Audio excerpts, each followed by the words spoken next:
Hey everyone, Internet PCS Book Reader here.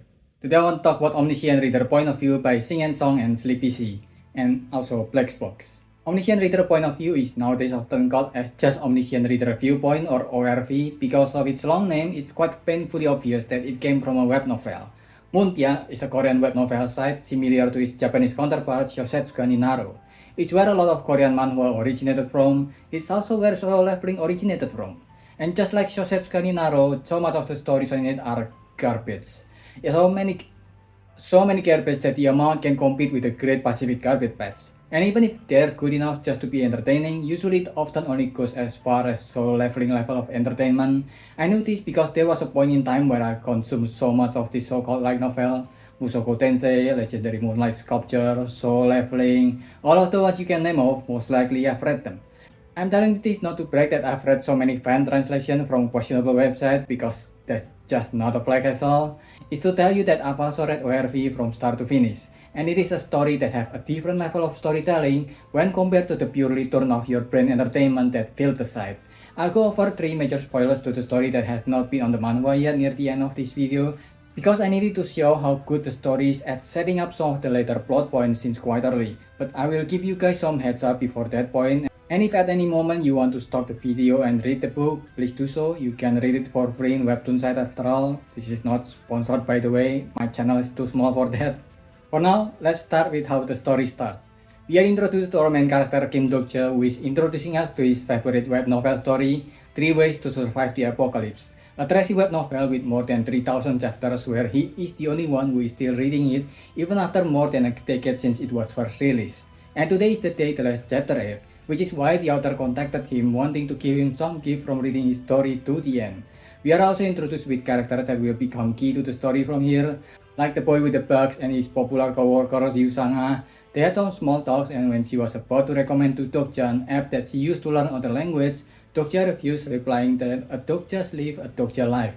Kim Dok-jae in Korea is written as a reader. A reader lives a reader's life. Remember this small, seemingly insignificant one-liner. This is the driving force of the story from start to finish. Their conversation was cut short because the world suddenly turns into the novel he was just finished reading. The cliché first tutorial explainer appears and dump a few exposition to the character about how the world has changed and give them challenges to kill other living beings if they want to survive. It's a common trope in the genre. There's also some small hint to set up the ending from this first chapter. For example, the messages from the author of 3 Ways of Survival, and how there were some differences compared to the first chapter of the novel he was reading. It's important for me to highlight this hint because at the start, a lot of the story is just regular power fantasy. Very well written action fantasy if you like stories like John Wick or Solo Leveling. But since most of the payoff you will only get near or at the very end of the story, so put a pin on those hints. The first enemy the main character have to face is even just the usual cliché, not recognizing that he's just the tutorial first boss kinda guy. But while the start can feel like it's just another action power fantasy with the gimmick that the main character has read all of the story and had power that is related to how he is a reader, there are a few parts that already made it stand out right from the start. Dok-jae himself, for example, who have much more self-awareness compared to other soy boy manhwa main characters, which already made him much more complex and compelling character when you compare him to even Song Jin-woo. And that's before we go to his complex background. And another one of the most underrated part that makes the story much more interesting than that is the depiction of the constellations, the gods that are basically streaming the life of the characters. It depicted all world media streaming consumption so well. Sometimes the Tokoebi, the monster that gave the tutorial explanation at the start, can change the way the scenario moves depending on the situation in order to create a more clickbait moments to entice the constellation to watch their channel. And we even have a constellation that started shipping some of the characters who also interacted with the other chat. When she came late into the stream one day and missed an event, she asked another person in the chat to spill the tea of what she had missed. The parasocial is real with this archangel, and those constellations reacted to the story in a way that is so similar to us the reader when we're reading the story. There's a reason why the constellation reaction become a popular meme for the reader. It helps that a lot of the character and their chemistry are so well written and so easy to follow. Yu Jong-hyuk, who is the actual main character of the novel that Kim Dok-jae has been reading, who start as enemy before they turn into rival and eventually friend. His unique skill that he got from his constellation is regression, which means that if he died, he just returned back to the start of the apocalypse in the train. His first appearance in the Three Ways of Survival is his third regression, which is why he often had a mental breakdown because of all the pile-up trauma and despair that he experienced, and how easy it is to just give up and start over. There are way more characters that mostly had their moments to shine in the story, but I want to talk about what a lot of readers agreed is the third main character that appeared much later. Han Soo-young, who is the main antagonist of the early arc of the story before he also had a redemption arc and slowly turns into Kim Dok-ja's most reliable ally. Dok-ja also knew her as the person who dared plagiarize his favorite story, Three Ways of Survival, and named the new story as the very generic SSSSSS Great Infinite Regressor, which of course Soo-young denied. The story progressed with the Dokaibis giving the characters more stages that they need to complete to move to the next stage, and the more stages they progress, the more we discover more about the world and the characters. It's a wonderful mixed bag of original characters, historical one, fables, religion, even Lovecraftian horror with outer gods. And the closer we go to the ending of the story, the higher the wall we get to that ending seems to be. Here's my warning for the first major spoiler of ORV. Remember at the first chapter when the author sent a message that this is the epilogue? At one point of the story, it is revealed that one of the constellations that have been watching Kim Dok-ja since the start called Secretive Plotter is Yoo Jung-hyuk.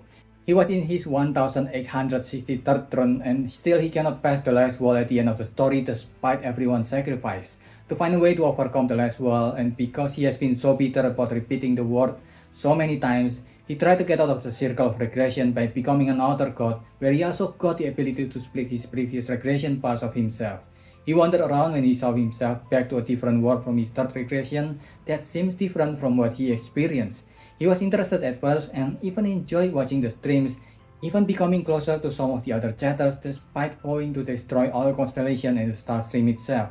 But the more he watched and the more successful this Yoo Jung-hyuk becomes, the more jealous he becomes of him. How did this guy who is just at his third regression can do much more things that he who have gone through thousands of regression cannot?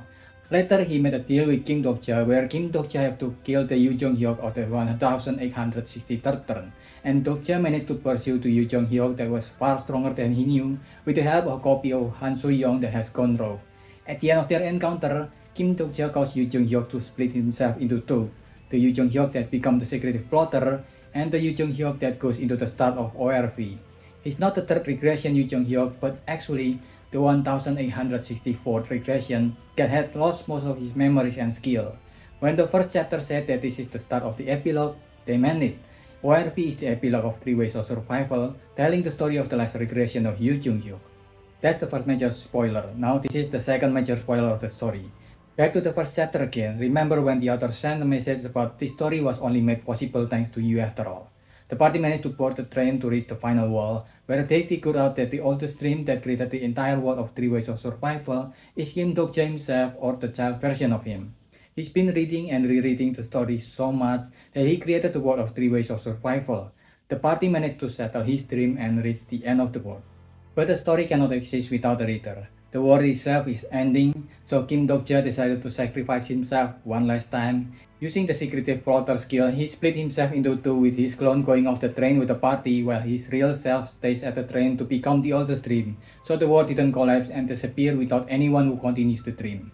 That's what it means by this story was only made possible thanks to Kim Dok-ja. The last major spoiler is at the end of the story.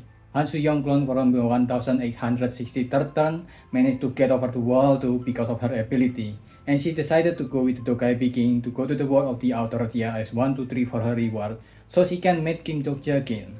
She stayed looking for Dok-ja while waiting for the outer to start writing Three Ways of Survival, but the outer never appeared. She did find Kim Dok-ja, but that's because of a rumor that has gone viral that he had almost took his own life. There is no Three Ways of Survival, and without Three Ways of Survival, Kim Dok-ja did not survive his harsh life. He had an abusive father who terrorized him and his mother constantly, and one day when he tried to defend his mother, he accidentally killed his own father, which his mother decided to take the fall and go to prison. In order to further hide the fact that Kim Dok-ja killed his own father, his mother also decided to write a book while she's in prison to tell the world that she murdered her husband in self-defense. But this caused Dok-ja to be shown further from the rest of his family and bullied mercilessly for years to come. His only way to cope is by reading this trashy novel that never seemed to end, and as long as that story continues, he'll keep reading and he'll keep living. What will Yoo Jung-hyuk do despite all his suffering? She stayed for 13 years writing ways of survival until eventually she becomes one with her younger self, who started to have memories of the story of 3 ways of survival that she wrote, writing it herself without all the fluff that made the story worse, and calling it the 666 as great infinite regress here. When she said to Dokja that she did not plagiarize 3 ways of survival, and Team Dokja lie detector confirmed that she's telling the truth, it's because of this. She didn't know that she's writing 3 ways of survival when she wrote 666 as Great Infinite Regressor. They're the same story written by the same person after all. It's just one of them is written solely for the sake of one person. Thus the story creates a time paradox. Dokja read 3 ways of survival and caused the apocalypse. The apocalypse caused Junhyuk regression, and because of Junhyuk regression, Soyoung can read 3 ways of survival. When does the story start in ORV and where does it end? Without 3 ways of survival, there's no King Dokja, and without Team Dokja, there's no 3 ways of survival, and the cycle of suffering for King Dokja continues on and on. But that's not where the story ends. ORV start being Kim Dokja's story, but now after everything they have gone through, it is everyone's story. And just like Kim Dokja rewrote the ending of 3 ways of survival, it is time for everyone to rewrite his ending. It's not the most perfect story. The start of the story relied too heavily on cliches and trope of its format that I can easily see people skipping this. It also had the weakness of making the story drags a bit too much, especially around the end, at least in the web novel version where most of the end parts are very repetitive battle, where because the skill they are using are the fables that they have collected, it becomes my story is better than your story kind of vibe being repeated over and over again. But compared to the heights that the story have achieved, its flaw is so insignificant. This might be heading to M49, this is deep area, but bear with me for a second here. If a tree falls in the forest and no one is around to hear it, does it make a sound? And if you heard it, if you read it, what does it mean to you? On my lowest moment in life, there are always stories that help me survive. A song, an album, a movie, some random series, a game, a novel. It doesn't matter if they're good or not, or will I still enjoy them or not if I re-experience them now. Some stories in a very specific moment in time help me stay alive, and sometimes that's enough. I think that's why Kim Dokja's story means a lot to me. The question of what does it mean to be a reader, to be a Dokja. By itself, the question is cringe and uninteresting, but singNsong somehow managed to not only wrote such a compelling story with those premises, but also execute it to near perfection, which according to Kim Dokja is better than perfect. I give this a 4.75. What do you think? Let me know if I miss anything, so leave your thoughts in the comment below and subscribe to the channel. That's about it. See ya.